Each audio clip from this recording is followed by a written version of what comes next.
خصوصاً وہ لوگ اس ویڈیو کو لازمی دیکھیں اور پورا دیکھیں جو کہ یہ سمجھتے ہیں کہ عضو خاص یعنی نفس کا سائز پہلے سے کمزور ہے، پہلے سے پتلا ہو چکا ہے اور اس کا سائز رک گیا ہے۔ وہ لوگ اس ویڈیو کو لازمی دیکھیں کہ ہاتھ کی رگڑ کی وجہ سے، ہاتھ کے استعمال کی وجہ سے یہ مسئلہ ہوا ہے۔ اب اس مسئلے کو آپ لوگ کیسے ٹھیک کر سکتے ہیں اور کیا یہ ٹھیک ہو بھی سکتا ہے یا نہیں ہو سکتا، اس ویڈیو میں آپ لوگوں کو میں پورا تفصیل دے رہا ہوں۔ دیکھیں، ہاتھ کے استعمال کی وجہ سے، ہاتھ کے رگڑ کی وجہ سے نفس میں رگیں اور نسیں دب جاتی ہے، اس میں خون کا دوران یا پھر ٹھیک طریقے سے نہیں ہوتا، جس کی وجہ سے سائز رک جاتی ہے، کمزور ہو جاتا ہے اور پتلا پن آ جاتا ہے۔ اگر آپ لوگ یہ سمجھتے ہیں کہ اس مسئلے کا حل ہے یا نہیں ہے تو بالکل اس مسئلے کا حل موجود ہے اور یہ ٹھیک ہو سکتا ہے۔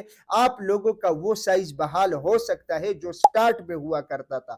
آپ لوگوں نے کرنا کیا ہے، اس مسئلے کے لیے آپ لوگوں نے کسی مستند کوالیفائڈ حکیم سے پراپر علاج کرنا ہے۔ کس طریقے سے کرنا ہے؟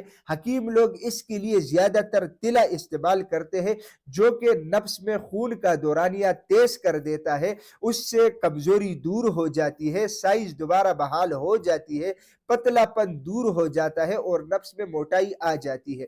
کچھ لوگ یہ سمجھتے ہیں کہ نفس لمبا ہو جائے گا، تو بھائی ایسا بالکل نہیں ہو سکتا، یہ بالکل ناممکن ہے۔ اس مسئلے کے حل کے لیے اگر آپ لوگ چاہتے ہیں، میں نے یہ پروڈکٹ بنایا ہوا ہے، آپ لوگ اس کا استعمال کریں گے، انشاءاللہ آپ لوگوں کا یہ مسئلہ مکمل طور پہ ٹھیک ہو جائے گا، کمزوری دور ہو جائے گی، پتلا پن دور ہو جائے گا اور وہ سائز آپ لوگوں کا بحال ہو جائے گا جو آپ لوگ سمجھتے تھے کہ پہلے ٹھیک تھا، وہ سائز آپ لوگوں کا بحال کر دے گا۔ انتہائی فائدہ مند چیز ہے، انشاءاللہ آپ لوگ اس کا استعمال کریں گے، اللہ کے فضل و کرم سے آپ لوگوں کے مسئلے حل ہو جائیں گے۔ امید کرتا ہوں کہ آج کی یہ ویڈیو آپ لوگوں کو پسند آئی ہوگی۔ اگر یہ ویڈیو آپ لوگوں کو پسند آئی ہے، اپنے دوستوں کے ساتھ زیادہ سے زیادہ شیئر کریں اور اسی چینل کو بھی ضرور سبسکرائب کیجئے گا، کیونکہ اسی چینل پہ آپ لوگوں کو ہیلتھ کے حوالے سے مختلف ٹاپکس کے اوپر ویڈیوز ملتی ہے۔ تو انشاءاللہ ملیں گے نیکسٹ ٹائم ایک نئے ٹاپک کے ساتھ، تب تک کے لیے مجھے اجازت دیجیے گا۔